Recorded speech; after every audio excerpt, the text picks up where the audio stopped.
Breaking down every game, every day in Major League Baseball. This is the Baseball Betting Show. Here is your host, Greg Peterson. Good morning from the low. Welcome to lovely Las Vegas for the Baseball Betting Show with myself, Greg Peterson, now part of the VSiN Family Podcast. We've got a great podcast for you, as we're going to be joined in segment number 2 by Dyland Rockford, who does such great work over at the Sports Gambling Podcast Network. We're going to be chatting it up with him about what he's anticipating that we'll see on Friday in Game 5 between the Mariners and the Detroit Tigers. Which of these teams the Blue Jays might want to see the most, and we're going to talk about the National League side of things as well. We did do it before knowing that the Dodgers were going to get the job done against the Phillies, but we're going to talk about how the winner of that series has a leg up, in my opinion, to be able to win the whole thing and why they should be the favorite. We're going to certainly be talking quite a bit about the Dodgers as well. And then in the final segment, I'll get you guys my handicap picks and analysis for Game 5 of Tigers versus Mariners as we touch them all. If you do have a question, comment, segment idea, what have you for this podcast, you have one of two ways to be able to fire those in. First one is my Twitter/X timeline at gunit_81. Keep in mind, Larzium, naming does not matter, so per usual, please do send these into the timeline. Other way is via an Apple Podcast review. If you rate this podcast 5 stars, it is very much appreciated. From there, you're able to fire in whatever you'd like to hear on this podcast via that 5-star review. While I did not get in any Twitter/X questions, everything is powered by EdgeBoost. Over at EdgeBoost, they're making sure that bettors are able to have access to their funds whenever and wherever. With EdgeBoost, 100% of gambling transactions do get approved, and when you go to edgeboost.bet, put in that promo code of Greg, G-R-E-G. That'll get you a dollar for dollar match on your first deposit up to $25. Now let's take a look back at everything that we saw in baseball on Thursday. Try to find some trends and try to get to know these teams a little bit better. Games from yesterday is Greg buzzing about. Here is the rowdy recap. If you look at the last 7 days in the baseball playoffs, it has been overwhelming. 10 overs to 6 unders, with favorites going just 7 and 8 on the money line, as there was one pick'em game in there as well. But we saw a pair of unders in baseball on Thursday as the Dodgers, they get it done in 11 innings by a count of 2-1 against the Philadelphia Phillies. Cadence first Sanchez was magnificent for the Phillies. 1 run allowed in 6 1/3 innings. Yuan on. He comes in for 5 outs out of the bullpen scoreless. Matt Strom a scoreless inning. Jesus Luzardo comes in long relief. He gets charged with the unearned run and the loss as Orion Kerkering comes into the game, and he commits a critical error that allows the Dodgers and Hai-Sung Kim to be able to score, as Andy Paz had grounded it out to him, and well, that was not great, to say the least, for our good friend Mr. Kerkering. Meanwhile, for Tyler Glasnow, talk about a great start. 8 punch-outs in 6 scoreless innings. You had from there Emmett Sheehan give you a scoreless inning. Hiroki Sasaki in long relief, 3 scoreless innings. Alex Vesey held it down for a scoreless inning, and the Dodgers win this game despite stranding 11 men on base, and the Cubs also stranded 11 men on base. If you had the over in this game, that was rough, but the Cubs, they do force a Game 5 against the Brewers 6-0, and by the way, with the Dodgers win, they did wrap up that series against the Phillies, so they're on to the National League Championship Series, and they'll await the winner of Cubs versus Brewers, as Freddie Peralta, not the start he was looking for. 3 runs allowed in 4 innings. He was taken deep off of Ian Happ. Happ was not hapless in this one. Second home run of the campaign, and then Robert Gasser in the 7th and 8th innings gives up a pair of bombs. Kyle Tucker, his first of the postseason. Michael Busch is 4th, as Gasser gives up those 2 home runs in 2 innings of work. Aaron Ashby gave up an unearned run in 1 1/3 innings. Chad Patrick, Trevor McGill both getting out of the bullpen, and for the Brewers, just nothing doing here. They go 0-4 with men in scoring position. Matthew Boyd, 3 walks allowed in 4 2/3 innings, but kept it clean. Daniel Palencia, 4 outs out of the bullpen scoreless. Drew Pomeranz, Brad Keller, Caleb Theobar. They're all able to end scoreless innings. So that's what we saw in baseball on Thursday. And trend-wise, we are certainly seeing these home teams coming through, going 10 and 6 on the money line over the last 7 days. So that's where we're getting on that front. And coming next, how about if we do chat it up with our good friend Dylan Rockford about what we're going to be getting in this Game 5 between the Mariners and the Tigers, what we're seeing on the National League side of things, and so much more. And also who the Blue Jays might want to be facing more between the Tigers and the Mariners. That's on the flip side, right here on the Baseball Betting Show. It's myself, Greg Peterson, now a part of the VSiN Family Podcast.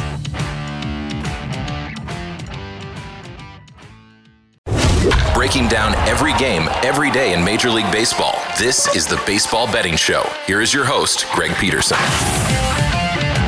And we're back here in lovely Las Vegas for the Baseball Betting Show with myself, Greg Peterson, now part of the VSiN Family Podcast. always great to be joined by this man as we've got Dyland Rockford aboard. He does an incredible job over at the Sports Gambling Podcast Network, taking a look at this great game that we all know and love of baseball. I know that he is very hard at work taking a look at this postseason action, but on top of that, taking a look at some football, getting set for everything that we're going to be seeing the next few weeks on a jam-packed fight slate as well. He does a great job there, and I know that he dives in on a bit of basketball as well. 5-tool man over here with Dylan. You're able to follow him on the old Twitter/X with Rock with 2Ks, the number 24 altogether. And Dylan, always a pleasure, my friend. Thank you. Thank you, Greg. Good to be with you. We got 2 Game 4s going on as we're recording this. And yeah, Game 5. I know no Game 7s just yet until the next round, but there's no better than a Game 5 here in the divisional round.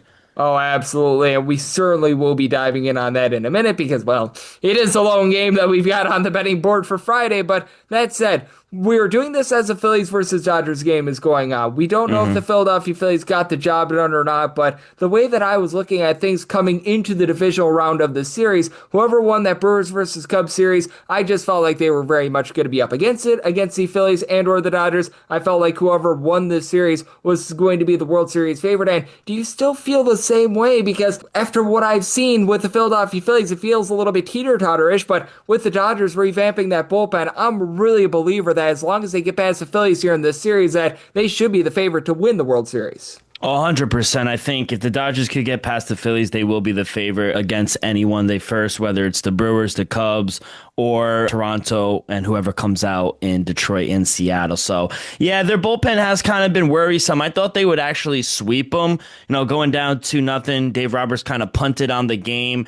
We see this time and time again with this Philly team. The top of the lineup kind of goes MIA, but they kind of got it done. I actually was surprised that they kind of took Aaron Nola out after 2 innings. I guess the thought was, after seeing the lineup 2 times, maybe he would start to regress. But, actually, I thought the Phillies bullpen and the pitching staff really did a good job in forcing a Game 4. Yeah, I was impressed. The bats finally came alive from them. Schwarber finally came alive. And I think there needs to be a conversation. Shohei Ohtani, I know a lot of the criticism has come from Aaron Judge not showing up in the postseason. But Shohei Ohtani, he has 1 hit this series. And dating back to the last World Series against the Yankees, he only had a few hits as well. So I think Shohei, he needs to show up big time for this club.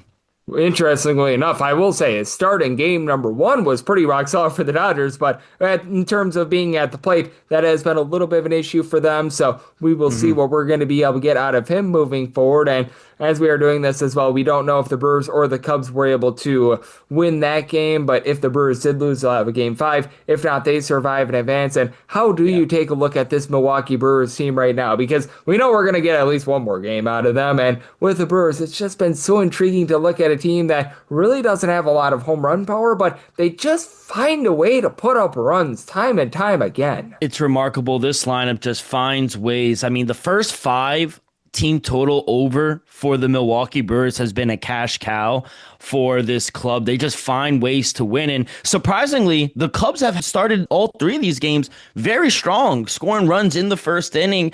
But Milwaukee has always found an answer. It was a close Game 3 the other night, and the Chicago Cubs ended up finding a way to win that game. But yeah, I think the Brewers will be fine. Quinn Priester did not have a good start. First postseason start. He was rock solid in the regular season, but did not have a good start here in his first postseason. I think they'll be just fine. The bullpen has been really good as well for them. They've had the best bullpen. Them and the Cubs actually have kind of been the best bullpens here with the remaining teams in the postseason. So I think pitching-wise, they will be fine. Offensively, they had 1 down game. I think they'll be just fine. I think they get through the Cubs here. We'll see if they could give the Dodgers or the Phillies a run for their money. But I do think the Brewers or Cubs, whoever they wind up facing in the NLCS, they will be underdogs.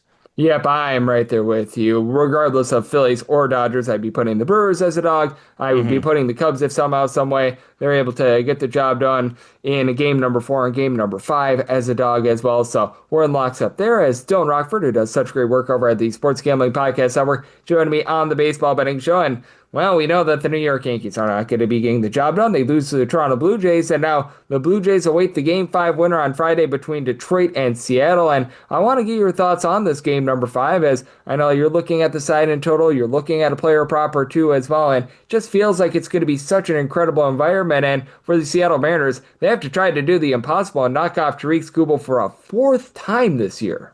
It's incredible. I was talking to a bunch of my buddies over at SGPN. We do a great job over at the MLB Gambling Podcast, and we really broke it down. And a fair question is, do the Tigers deserve to be the favorite just based on Skubal alone? And I think we all came to the agreement, yes, they deserve to be the favorite, but I'm seeing a minus 140, minus 145. I personally think that's kind of steep. I only made them a minus 120 favorite, and I think that would be fair. I get it. The Mariners, they've been a wagon at home, but gun to my head, I probably would take the plus money in the home dog here with the Mariners, but instead of picking a side, I actually like the total. 5.5 you could find some places. It's a little juice at minus 121, but my total came out to 6.4. I know Skubal, he's been great this postseason. No more than 2 runs given up in either start, 9+ Ks in both starts as well.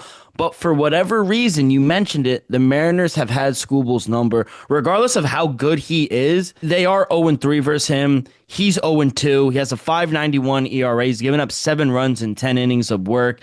They might just have his number, and I think the Mariners, they'll be able to score some runs. And we saw the last 2 games, or maybe a game and a half, with what the Tigers are capable of when the offense is firing in on all cylinders as well. And to be honest, the Mariners, their bullpen, I trust them a little more with their closer, but they've kind of struggled this postseason as well. So even if Kirby has a solid outing, I think the Tigers will be able to get 3-4 runs. If we have a 3-3 game, we are guaranteed an over. So yeah, gun to my head, I'd probably take the home dog here, but I like the over if anything. Yep, I am right there with you. 5.5 is just too low on principle and principle alone. I do think that that's a good bet because, 4-2 catches you that over. So I am in total agreement with you there. And I know you've got a player prop for this game as well. What are you taking a look at in terms of player prop for this game number 5? I'm not a player prop guy, but diving deep into it, only having one game, kind of forced my hand into diving deeper into the game. And I actually like a few. So real quick, a home run prop. I know they're kind of fun, but Polanco's had Skubal's number. We just saw him have a home run the other day. I think he's worth a nice... Yeah, 2 home runs, exactly. So I think he's worth a nice little pizza bet as well. And 2 player props that I really like, JP Crawford to record a single at minus 115.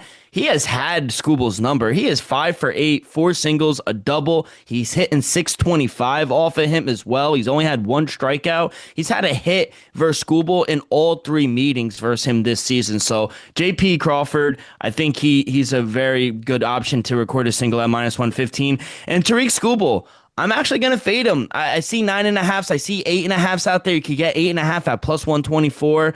9.5, I like the under. I like under for both. They're going to leave him out to dry in this game. And if he gets roughed up, I just don't expect him to go that long. He's never gone over 9 strikeouts versus Seattle in his career. All 3 matchups this season, he has under 9 strikeouts. So I like under 9.5 at even money. I see under 8.5 at plus 124 as well. I'm going to fade Skubal here in this matchup.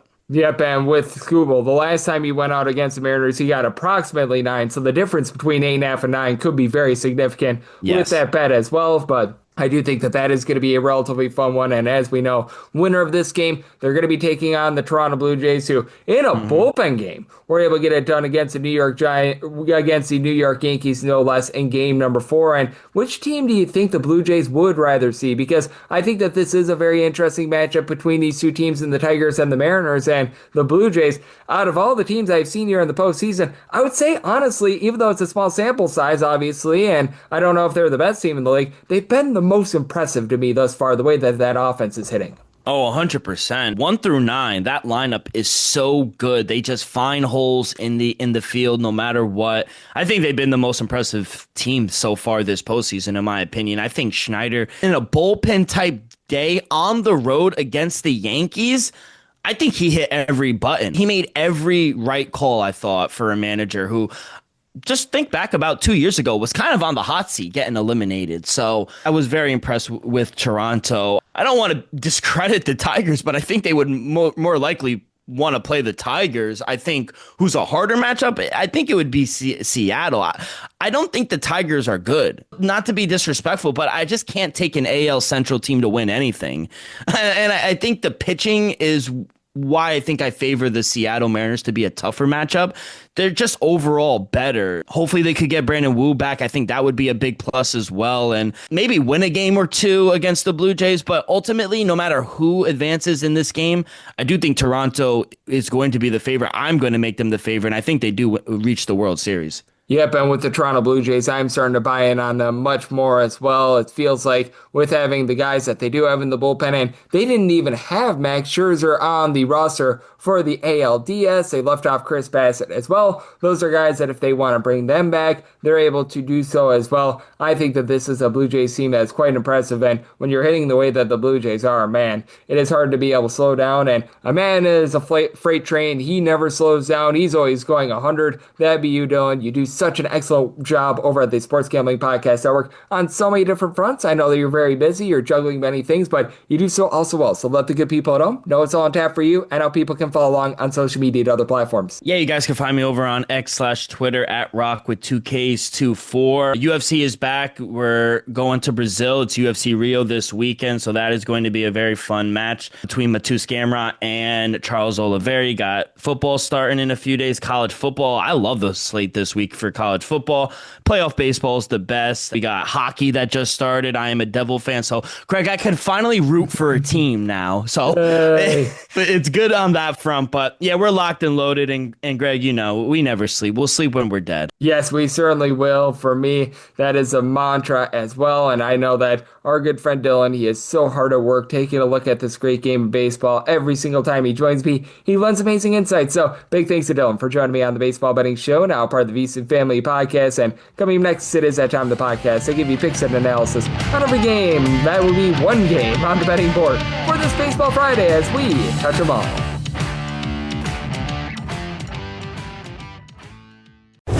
Breaking down every game, every day in Major League Baseball. This is the Baseball Betting Show. Here is your host, Greg Peterson.